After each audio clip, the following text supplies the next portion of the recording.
Hello friends, आज के video में हम देखेंगे how silencer reduces noise and pollution. हमारे गाड़ी के अंदर साइलेंसर नॉइज को और पोल्यूशन को कैसे रिड्यूस कर पाता है, ये आप इस वीडियो में पूरा क्लियर हो जाएगा। पहले देखते हैं कि हमारा गाड़ी के अंदर ये जो हमारा साइलेंसर होता है इसको मफलर बोला जाता है, ये साइलेंसर है। और फिर ये यहाँ से जो पाइप होता हुआ इधर आ रहा है, ये कैटालिटिक कन्वर्टर है। ये कैटालिटिक कन्वर्टर का काम होता है पोल्यूशन को कम करना, और यहाँ पे मफलर जो होता है इसका काम होता है नॉइज को कम करना। और फिर ये सीधा इंजन को करेक्ट किया होता है। ये हमारा इंजन है, यहाँ पे सिलेंडर्स होता है। सिलेंडर्स के अंदर जो भी गैस हमारे फ्यूल बर्न होता है उससे जो गैस जनरेट होते हैं वो इस मैनिफोल्ड ये जो पाइप दिख रहे हैं आपको सांप की तरह, ये पाइप्स में से होता हुआ सीधा यहाँ पे आ जाता है। और ये जो आप देख रहे हैं प्राइमरी हीटेड ऑक्सीजन सेंसर है, और ये होता है सेकेंडरी ऑक्सीजन सेंसर। एक इनपुट पे ऑक्सीजन सेंसर है, एक आउटपुट पे ऑक्सीजन सेंसर है। ये जो आप चीज देख रहे हो इसी का काम होता है कि वो आपके इंजन से निकलने वाले जो भी हार्मफुल गैसेस होते हैं उसको पोल्यूशन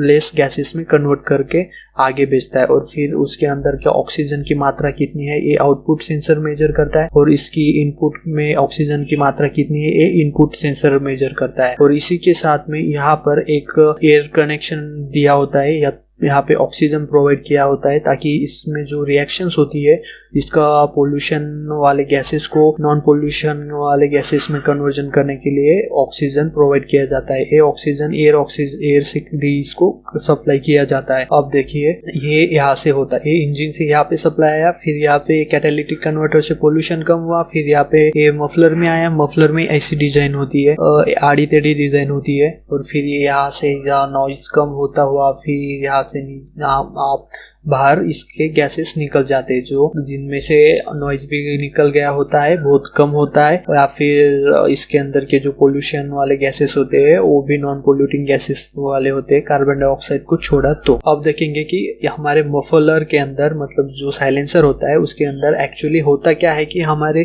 नॉइज कम कर देता है उसके अंदर। अब देखिए यहाँ से जो इनलेट एयर आती है वो बहुत बड़े नॉइज के साथ आती है। इंजन के अंदर जो स्पार्क फ्यूल बर्न होता है उसकी धड़ाधड़ जो आवाज होती है उससे के साथ ये गैसेस इधर आती है। और यहाँ पे ऐसी सिस्टम बनाई रखी होती है कि वो साउंड वेव्स आपस में टकरा के वहीं पे खत्म हो जाए, और फिर जब बाहर उस गैसेस यहाँ पे घूम फिर के जब बाहर निकले तो वो गैसेस बहुत कम साउंड के साथ नॉइज के साथ बाहर निकल पाए। क्योंकि अब देखिए यहाँ पे क्या होता है, रेजोनेंस क्रिएट होता है। ये रेजोनेंस चेंबर है, यहाँ पे रेजोनेंस होता है। मतलब क्या होता है, हमारी साउंड वेव जो होती है वो इस तरह से रेयर फ्रैक्शंस और कॉम्प्रेशंस के फॉर्म में ट्रैवल करती है। ये देखिए ये हमारा साउंड सोर्स है, यहाँ पे साउंड निर्माण हुआ, प्रोड्यूस हुआ, तो फिर ये हमारी साउंड वेव यहाँ तक पहुंच रही है। तो क्या हो रहा है, यहाँ पे वेव्स है। अब ये जो पोर्शन देख रहे हैं ना, एक कॉम्प्रेशन, मतलब यहाँ पे प्रेशर थोड़ा ज्यादा होता है। ये जो रेयर फ्रैक्शन देख रहे हैं यहाँ पे प्रेशर थोड़ा कम होता है, ये लॉन्गिट्यूडिनल वेव्स होती है। तो क्या होता है, इसको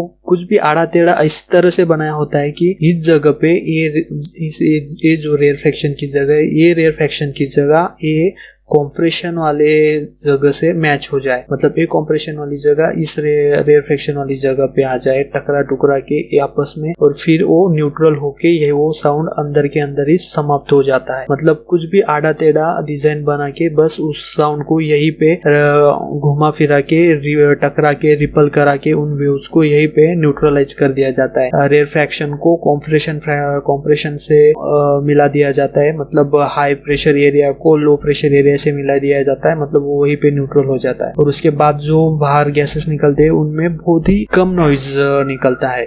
तो एक काम होता है मफलर का, जिसे साइलेंसर बोला जाता है, कि इसी सिद्धांत के साथ नॉइज को खत्म करती है। अब देखिए हमारे मोटरसाइकिल के अंदर इस तरह से होता है मफलर, यही है साइलेंसर। अब देखिए यहाँ पे कैसे डिजाइन है, जो साउंड वेव यहाँ से आएगी, वो जो साउंड वेव यहाँ पे आएगी फ्लू गैसेस के साथ, वो इन दरारों में होते हुए यहाँ पे इन बफल्स से टकरा कर, यहाँ पे इनको बफल्स बोला जाता है, इन बफल्स से टकरा के यहीं पे न्यूट्रलाइज हो जाती है। और फिर जो बाहर जो साउंड निकलता है वो बहुत कम होता है, बहुत कम नॉइज होता है फिर। और ये देखिए इस तरह से कई तरह से आप डिजाइन कर सकते हो साइलेंसर मफलर को। बस हेतु यही होता है, मकसद यही होता है कि वो वेव्स जो साउंड वेव्स होती है वो इधर उधर टकरा टुकरा के बस आपस में न्यूट्रलाइज हो जाए, और फिर उसके साथ बाहर निकले रेजोनेंस के साथ मिलके वो कम हो जाए नॉइज, और फिर बाहर निकले गैस, तो उस गैस के साथ में जो नॉइज होगा वो नेग्लिजिबल होगा, बहुत कम होगा, पब्लिक को हार्मफुल नहीं होगा। अब देखते हैं कि हमारे जो कैटालिटिक कन्वर्टर होता है जो हम पोल्यूशन कम करने का काम करता है, यही साइलेंसर के पहले लगा होता है। अब देखिए कैटालिटिक कन्वर्टर में एक हनीकॉम्ब लाइक स्ट्रक्चर होता है जो कि catalytic substrate, catalytic activate material के साथ बनाया गया होता है। इसके अंदर रोडियम, प्लेटिनम और पैलेडियम जैसे मेटल्स की यूज किया जाता है। तो ये मेटल्स क्या करते हैं, ये एक तरह के प्रोत्साहन करना एक कैटेलिस्ट का काम होता है, इसीलिए इसको कैटालिटिक कन्वर्टर बोला जाता है। तो देखिए होता क्या है, जब हमारे इंजन से कार्बन मोनोऑक्साइड आता है तो उस कार्बन मोनोऑक्साइड को इस ऑक्सीजन गैस के साथ मिक्स करके इसको कार्बन डाइऑक्साइड में तब्दील कर देते हैं। Carbon monoxide gas carbon dioxide से ज्यादा हार्मफुल होता है, ये बहुत जहरीला होता है। अब यहाँ पे देखिए 1/2 ऑक्सीजन, मतलब ऑक्सीजन का एक मॉलिक्यूल इसके साथ ज्वाइन हो जाएगा और फिर कार्बन डाइऑक्साइड में कन्वर्ट हो जाएगा। फिर यहाँ पे अनबर्न हाइड्रोकार्बन्स होते हैं। अब ये देखिए यहाँ पे 3 ऑक्सीजन मॉलिक्यूल्स इनके साथ मिलके ये 4 हाइड्रोजन मॉलिक्यूल्स और 2 कार्बन मॉलिक्यूल्स के साथ मिलके यहाँ पे 2 कार्बन डाइऑक्साइड के मॉलिक्यूल बनाएंगे और 2 हाइड्रोजन ऑक्साइड, 2 वाटर मॉलिक्यूल है, मतलब वाटर वेपर के 2 मॉलिक्यूल बनाएंगे। मतलब ये जो पोल्यूटेंट हाइड्रोकार्बन है इसको कन्वर्ट कर में देते हैं कार्बन डाइऑक्साइड में, जो कम पोल्यूशन वाला होता है, कम हार्मफुल होता है। उसी तरह ये कार्बन मोनोऑक्साइड को नाइट्रोजन ऑक्साइड्स के साथ में मिक्स करके इसको कार्बन डाइऑक्साइड और नाइट्रोजन के साथ बाहर कर देते हैं। और इसी तरह से इसके अंदर जो हार्मफुल गैसेस होते हैं जैसे कि कार्बन मोनोऑक्साइड, ये भी जहरीला होता है और नाइट्रोजन ऑक्साइड सबसे ज्यादा हानिकारक गैस होता है।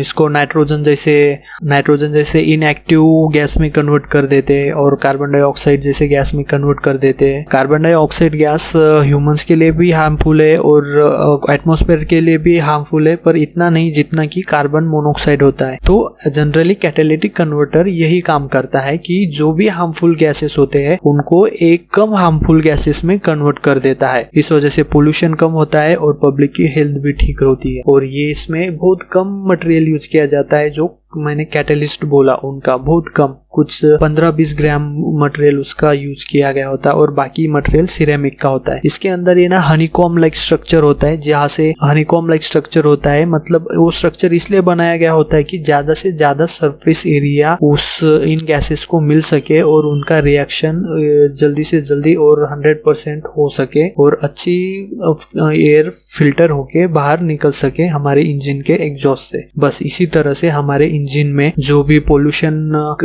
वाले गैसेस होते हैं उनको कम करके कम पोल्यूशन वाले गैसेस में हम उनको कन्वर्ट करते हैं और इसी तरह से पोल्यूशन का रिडक्शन ये कैटालिटिक कन्वर्टर करता है। ये देखिए इस तरह से ये हनीकॉम्ब, ये कैटालिटिक कन्वर्टर, ये और इसके अंदर का ये कैटालिटिक कन्वर्टर कैटलिस्ट मटेरियल है जो कि सिरेमिक के एक स्लैब में इसको कैटलिस्ट मेटल्स को ऐड करके इस तरह से ये देखिए एक ऐसे हनीकॉम्ब स्ट्रक्चर है। ये गैसेस मॉलिक्यूल्स यहाँ से जाएंगे, hydrocarbon, carbon monoxide, nitrogen oxides, यहाँ से फ्लो होते हुए फिर इधर बाहर जब निकलेंगे तब वो कार्बन डाइऑक्साइड, नाइट्रोजन और वाटर वेपर H2O इनमें कन्वर्ट हो जाएंगे। क्योंकि ये जो भी गैसेस है ये बहुत ज्यादा हार्मफुल होते हैं इनके मुकाबले।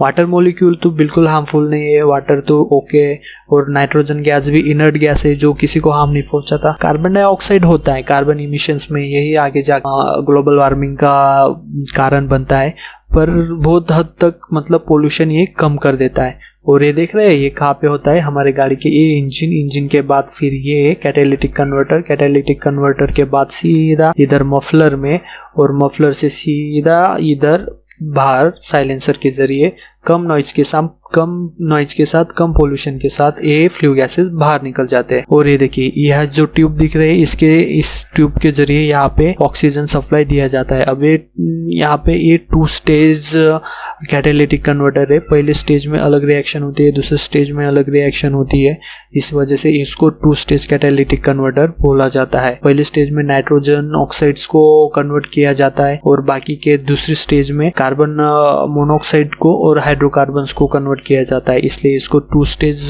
कैटालिटिक कन्वर्टर बोला जाता है। और जिसमें सिर्फ एक ही स्लैब होता है उसको सिंगल स्टेज कैटालिटिक कन्वर्टर बोला जाता है। और जिसमें 2 स्टेज होती है, 2 कैटालिटिक कन्वर्टर्स होते हैं, जिसके अंदर जो मेटल भी होता है कैटालिस्ट नाम का, वो कैटालिस्ट भी अलग अलग होते हैं। आई होप कि अब आप समझ गए होंगे कि किस तरह से हमारे इंजन में साइलेंसर नॉइज को कम कर देता है, साउंड को कम कर देता है, और कैटालिटिक कन्वर्टर पोल्यूशन को कम कर देता है। और कितना इजी है ये, मतलब बहुत ज्यादा मुश्किल नहीं है। अब देख सकते हो कैसे इस बस एक कॉम्प्लेक्स सा शेप बना दिया है ताकि ये वेव्स आपस में टकरा के वहीं पे न्यूट्रलाइज हो जाए और बाहर जो वेव्स निकले साउंड वो कम नॉइज के साथ निकले। बस आज के इस वीडियो में इतना ही, फिर मिलेंगे अगले वीडियो में किसी और नए इंटरेस्टिंग टॉपिक के साथ।